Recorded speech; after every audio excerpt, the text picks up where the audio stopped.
Vote on the resolution proposed by Mr. Lee. Yes.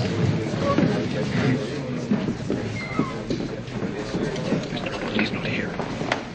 That these colonies are, and of a right ought to be, free and independent states, and that all political connection between them and the country of Great Britain is, and of a right ought to be, totally dissolved.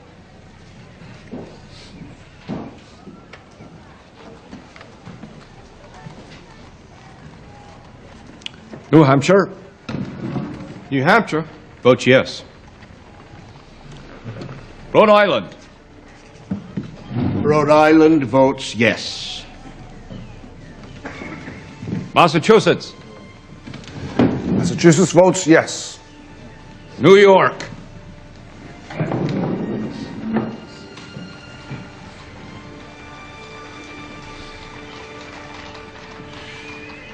New York has yet to receive new instructions from its constituent assembly.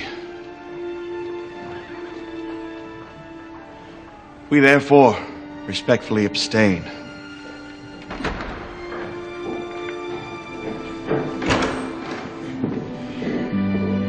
Connecticut. Connecticut votes yes. New Jersey. New Jersey votes yes. Pennsylvania.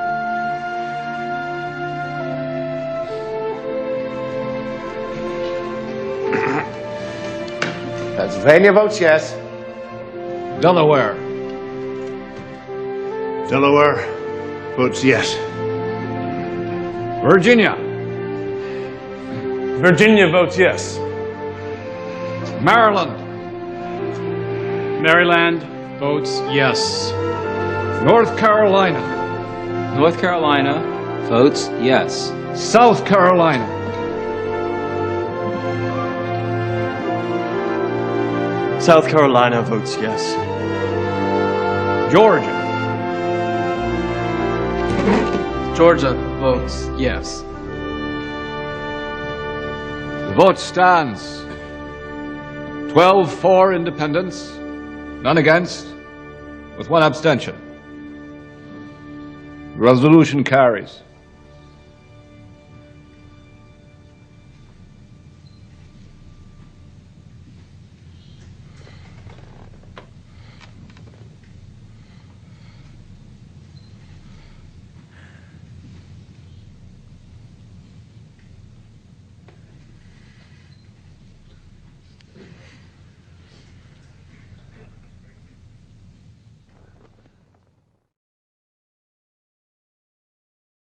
When in the course of human events it becomes necessary for one people to dissolve the political bands which have connected them with another, and to assume among the powers of the earth the separate and equal station to which the laws of nature and of nature's God entitle them, a decent respect to the opinions of mankind requires that they should declare the causes which impel them to the separation.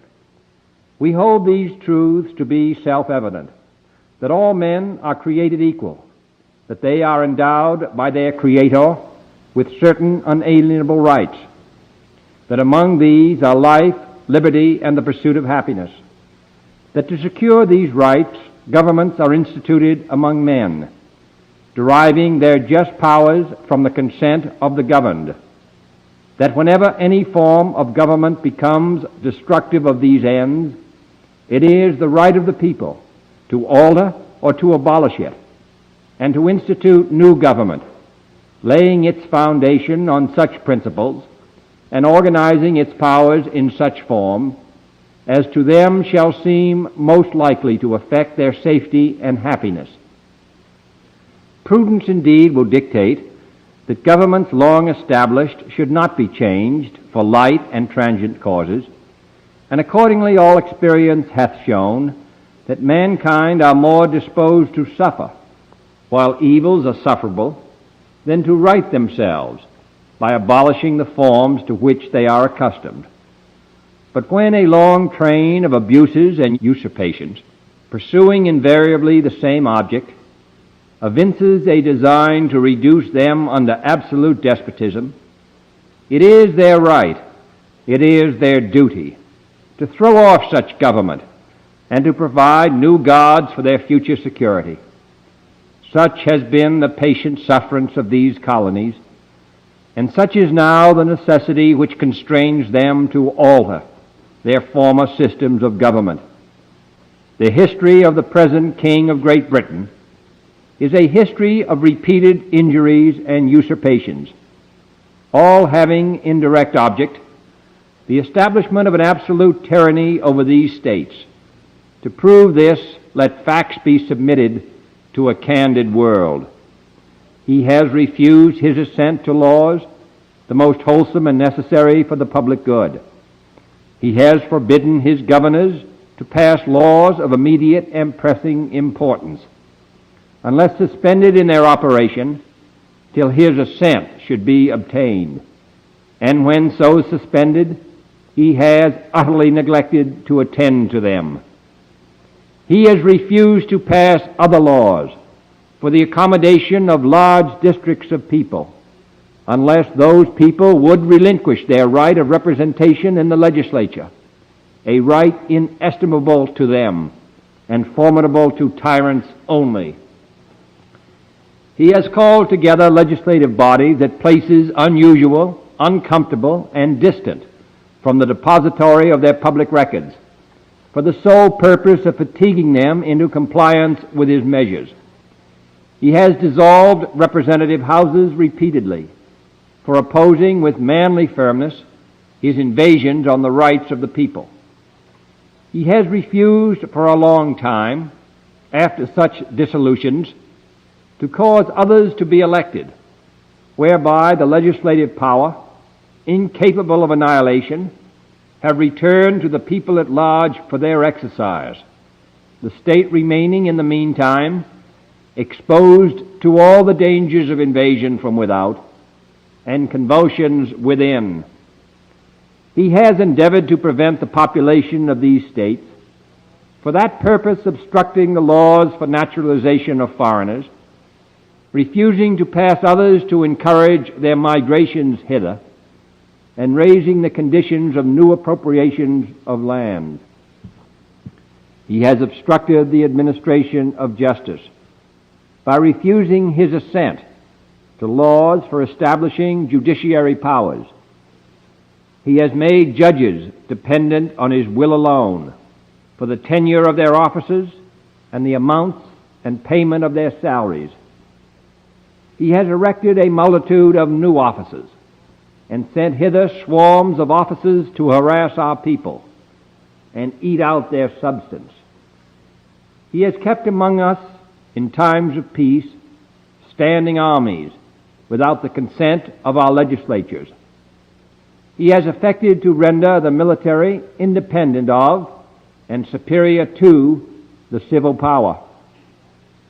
He has combined with others to subject us to a jurisdiction foreign to our Constitution and unacknowledged by our laws, giving his assent to their acts of pretended legislation, for quartering large bodies of armed troops among us, for protecting them by a mock trial from punishment for any murders which they should commit on the inhabitants of these states, for cutting off our trade with all parts of the world, for imposing taxes on us without our consent, for depriving us in many cases of the benefits of trial by jury, for transporting us beyond seas to be tried for pretended offenses, for abolishing the free system of English laws in a neighboring province, establishing therein an arbitrary government, and enlarging its boundaries so as to render it at once an example and fit instrument for introducing the same absolute rule into these colonies, for taking away our charters, abolishing our most valuable laws, and altering fundamentally the forms of our government, for suspending our own legislatures and declaring themselves invested with power to legislate for us in all cases whatsoever. He has abdicated government here by declaring us out of his protection and waging war against us. He has plundered our seas, ravaged our coasts, burned our towns, and destroyed the lives of our people.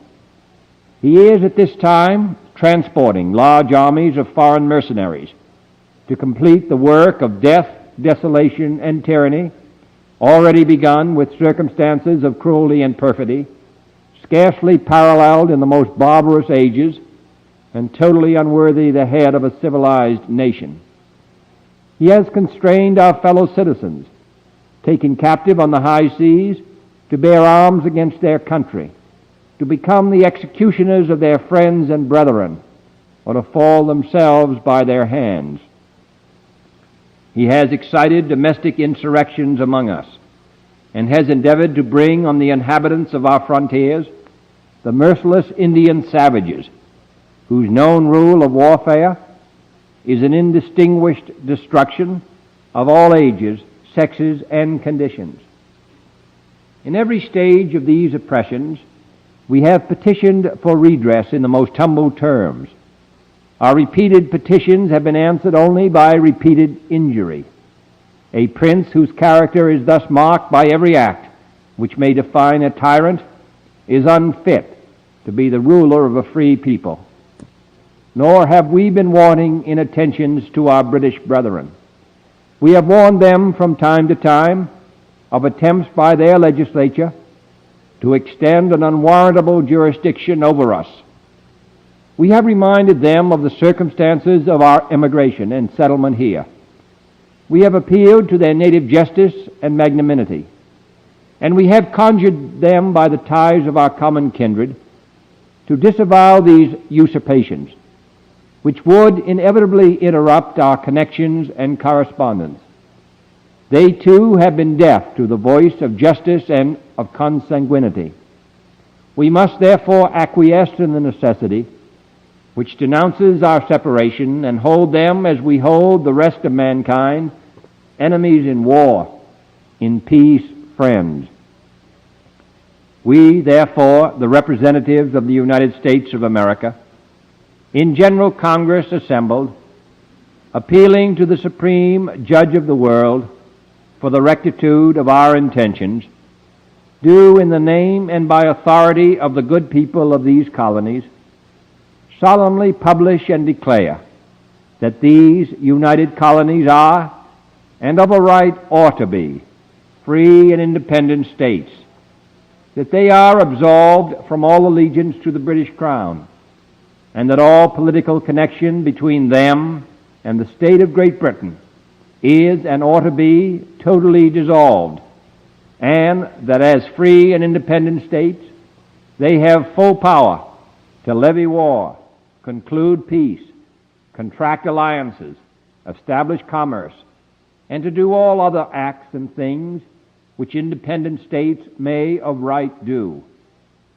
And for the support of this declaration, with a firm reliance on the protection of divine providence, we mutually pledge to each other our lives, our fortunes, and our sacred honor.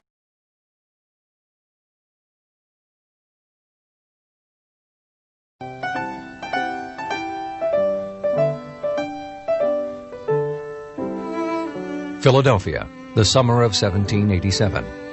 Delegates came together to write the Constitution of the United States. 52 of the 55 framers were Orthodox members of one of the established Christian communions, approximately 29 Anglicans, 16 to 18 Calvinists, 2 Methodists, 2 Lutherans, 2 Roman Catholics, 1 Quaker, and 1 Open Deist, Dr. Franklin, who attended every kind of Christian worship, called for public prayer, and contributed to all denominations. Needless to say, an internal transformation of American society in the direction of a secularized egalitarian state was the furthest thing from the minds of these men. Our Constitution was made only for a moral and religious people. It is wholly inadequate to the government of any other. John Adams. Once the Constitution had been signed, many members of the convention continued to worry about the scope of the powers granted to the new federal government. James Winthrop of Massachusetts feared that the transfer of power from the states to the federal system would create a permanent aristocracy. And in Baltimore, Luther Martin predicted that the federal form of government would eventually become too expensive. Professor Alexander Tyler wrote, "A democracy cannot exist as a permanent form of government. It can only exist until the voters discover that they can vote themselves a largesse from the Treasury. From that moment on, the majority will always vote for the candidates promising the most benefits from the public treasury, with the result that a democracy always collapses over loose fiscal policy."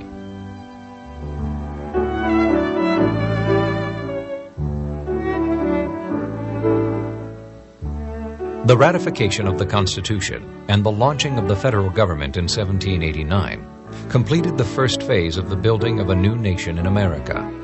A political system was now in place that would last for more than 2 centuries with only modest changes. Americans in the first half of the 19th century developed a deep reverence for the memory of the Revolution, for the Constitution and its framers, and for what they considered the distinctive virtues and special destiny of their society. President John Quincy Adams may have summed it up best when he stated, "The highest glory of the American Revolution was this, that it connected in one indissoluble bond the principles of civil government with the principles of Christianity."